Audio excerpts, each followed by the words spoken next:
Hi everyone, Vigilante here. This is Batman issue number 99, part 5 of the Joker War. And I'm really excited to do this review because I absolutely love this book. I have been enjoying the entire Joker War run, beginning in issue 95. Um, so, a little background. James Tynion IV, who's the writer for this story, took over the Batman title starting at issue 86, and that was after 85 issues of Tom King being on the book. And Tom King, such a bad writer. For Batman, especially, but just in general, I don't like his writing style. But for Batman, he just completely turned him into uh, a spineless cuck, basically, where he was always at the mercy of the villains.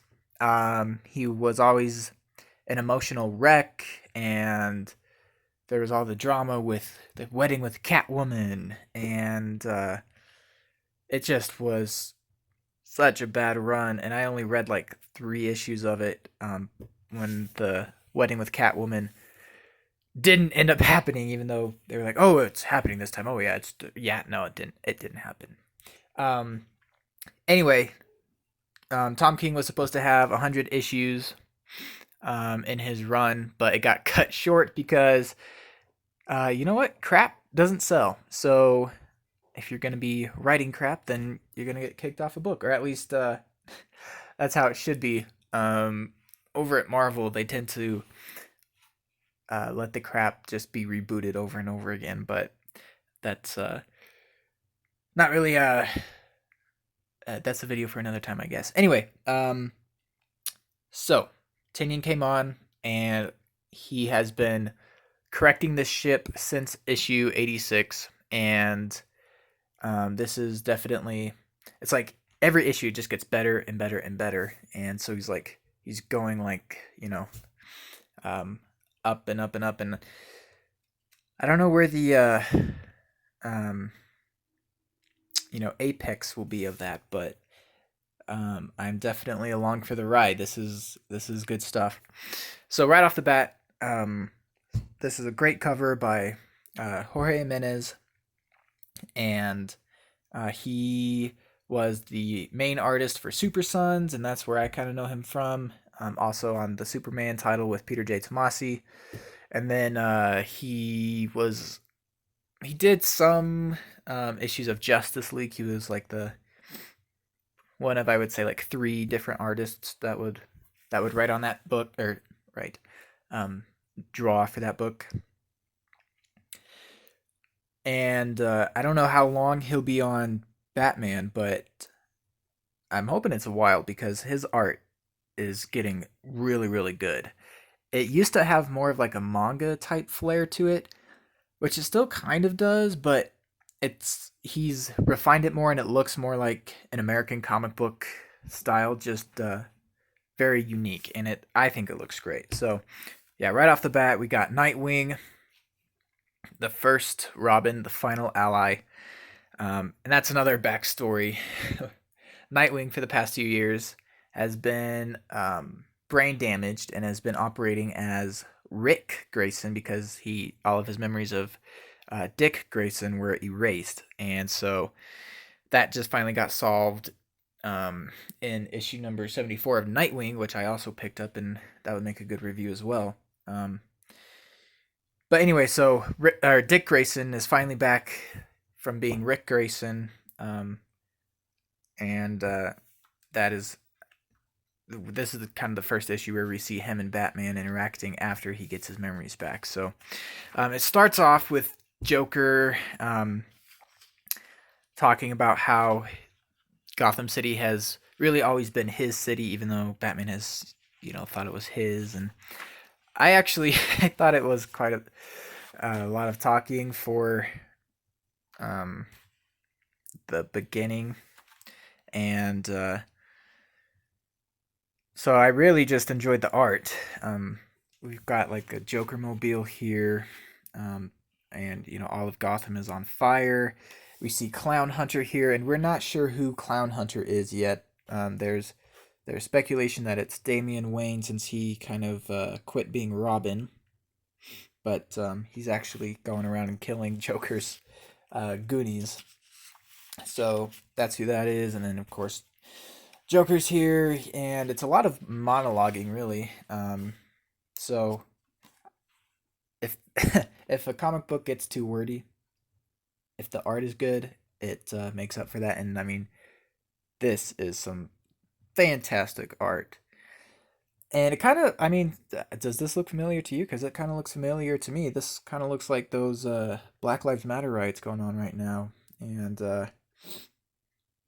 I think it's kind of cool how these anarchists are the bad guys, as they should be. And they're all just a bunch of clowns, which that's how I see the BLM crowd, just a bunch of clowns setting stuff on fire. So I enjoyed this art. Oh, we got a Snickers commercial here. All right, so then we get more into the story. Joker is coming to Ace Chemicals, which is where he was turned into the Joker when he fell into the vat of chemicals. And then here we have Punchline, who's kind of the updated new version of, a younger version of Harley Quinn.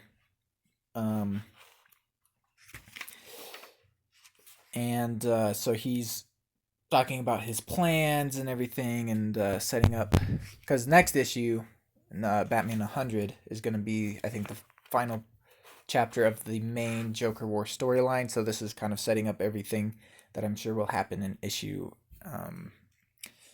100. This is where we get into the favorite, to my favorite part of the book.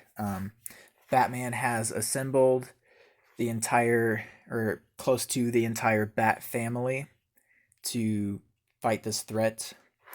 So we have Dick Grayson, and then we have Jason Todd, who's Red Hood. We have Tim Drake as Red Robin.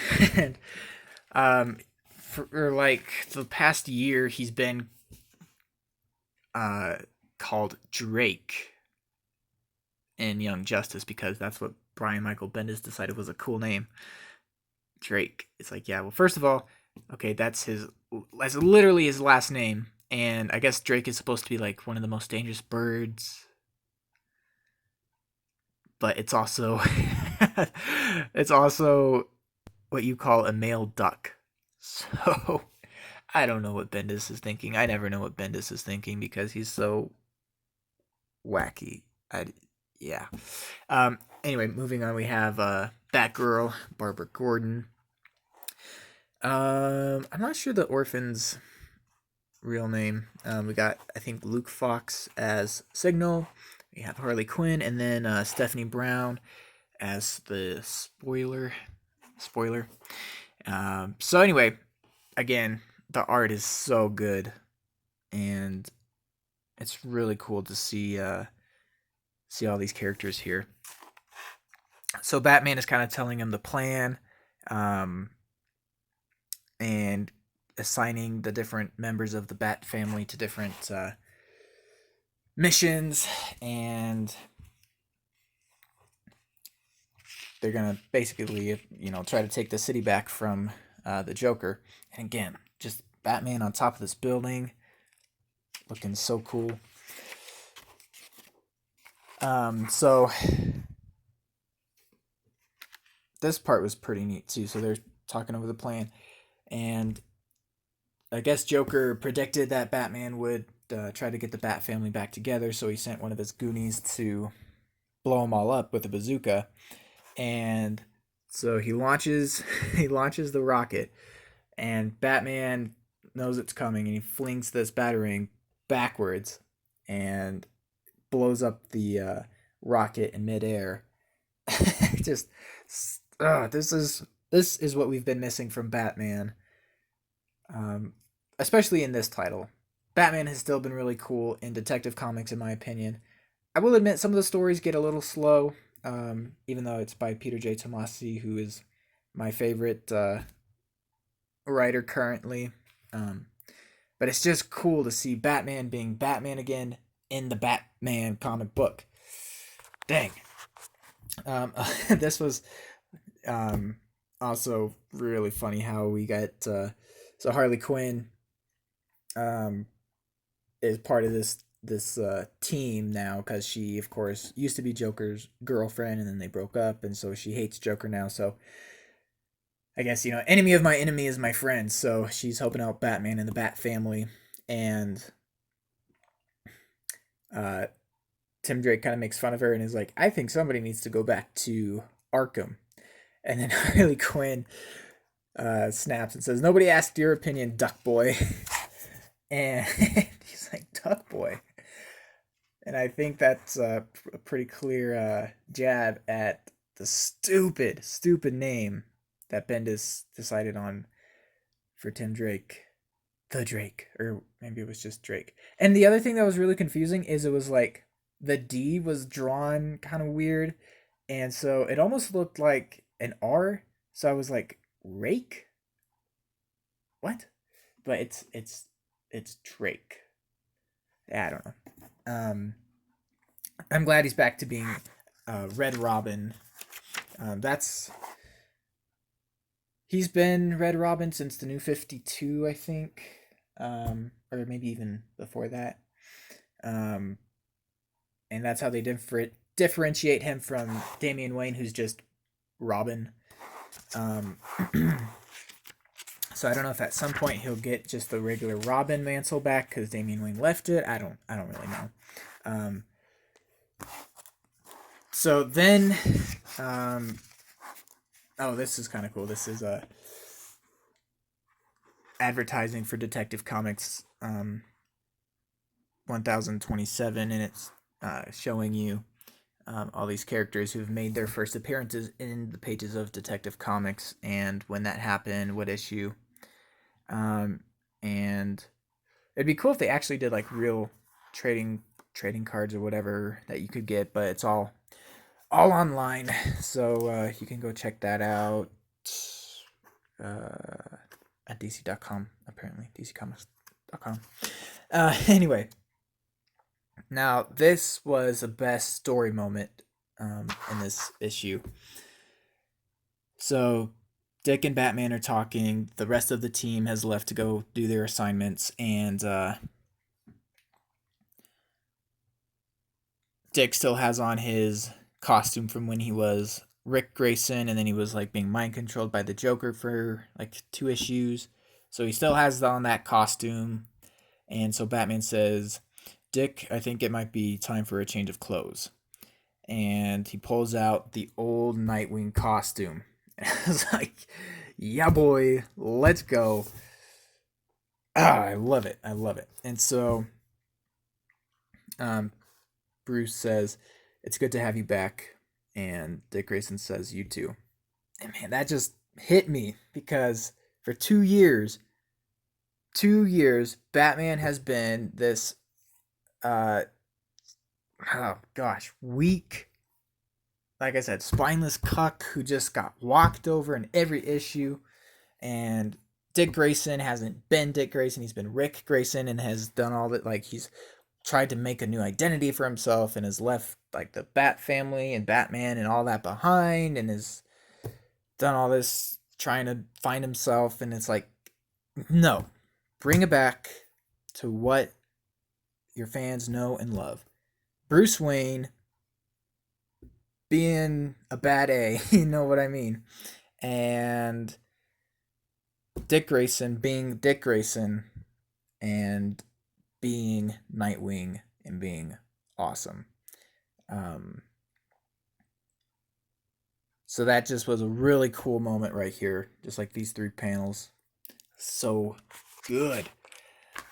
So then we get some more story stuff. Some of the other villains from Batman's Rogue Gallery have combined forces to try to fight against Joker because they don't like the way he's running things. And so Catwoman, Penguin, and Riddler are teaming up to try and take back the city too. And that's pretty much all that is. So get ready for some absolutely awesome art. So I turn the page, and Batman is going to Ace Chemicals to fight the Joker mano a mano. And just look at this. This is such good art. I wish I could draw like this, but man, Jorge Jimenez just knocking it out of the park. We got Batman coming down, the shadow even on the ground, making it look, like a bat. So I thought that was really cool. And then, then we get this ad, and I turn the page, and boom. I mean, come on. That is beautiful. That is just so epic. And again, this is what Batman should be. Strong, courageous, walking into the fire, and just looking like a freaking boss. Oh, it's so good. So good. And I watched Zach's from Comics Matter review his review on this, and he made a really good point. It's like, this is absolutely fantastic, and we should enjoy it while it's here, because things aren't always this good. He said that this is one of the best Batman runs for the entire time, out of the entire time he's been collecting comics, which has been like 30 years. So, things, comics aren't always this good. I think this is always the idealistic hope that comics will be this cool and this epic. But the reality is they're not always this great, Sometimes you get writers who want to come in and change everything for political agendas, or to make their mark, or whatever. Sometimes you get artists that don't care at all, and so it takes, it's pretty lucky to have a really solid writer who knows the characters, who loves the characters, and wants to tell good stories about the characters that we know and love, and not some weird ultra effeminate or ultra soy boy version. And then an artist who really cares about making these characters look just absolutely epic. So yeah, I would say that too. Enjoy it while we can. And I've heard Tinian is going to be on here for at least another year, so that's really exciting. I don't know how long Jorge Jimenez will be on here, but I'm just going to enjoy every page while it's here. And then another really good scene right after this is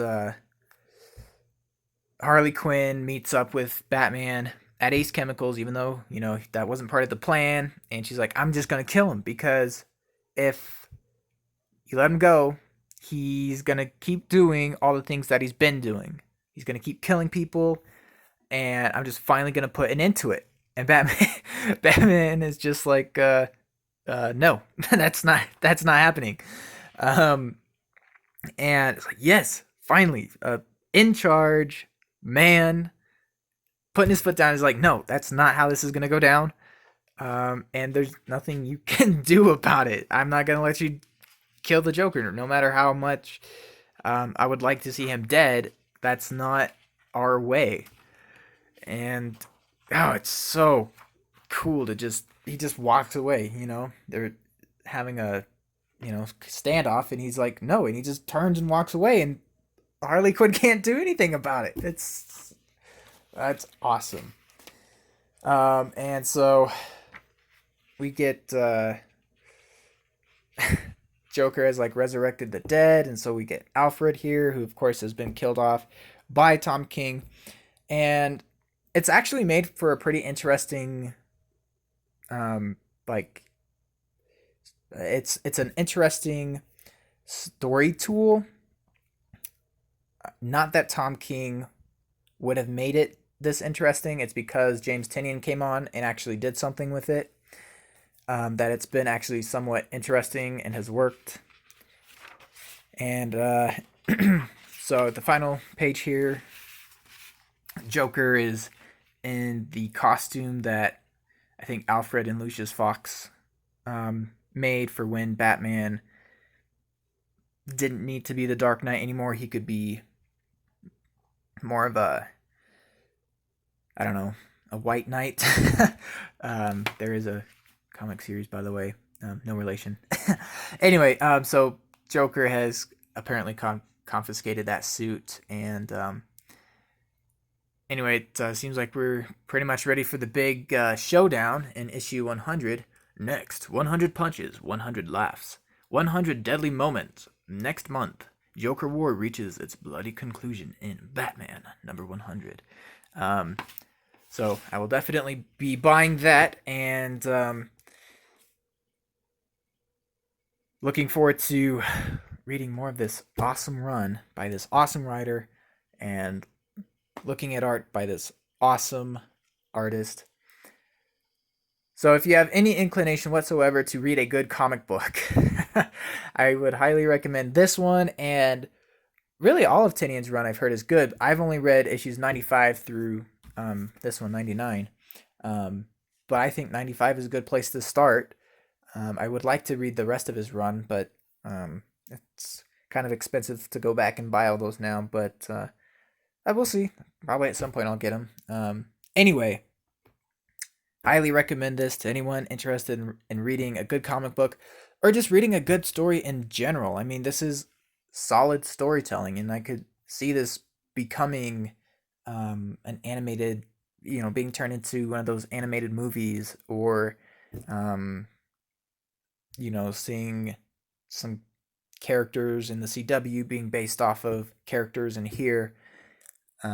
It's just really good storytelling, and then on top of that, the art is just mind-blowingly cool. Mind-blowingly cool. I'm gonna end on that. Oh, that epic picture of Batman looking like a badass. Anyway, I hope you guys have a good one, and I will see you all in the next video. Thanks for watching. Bye.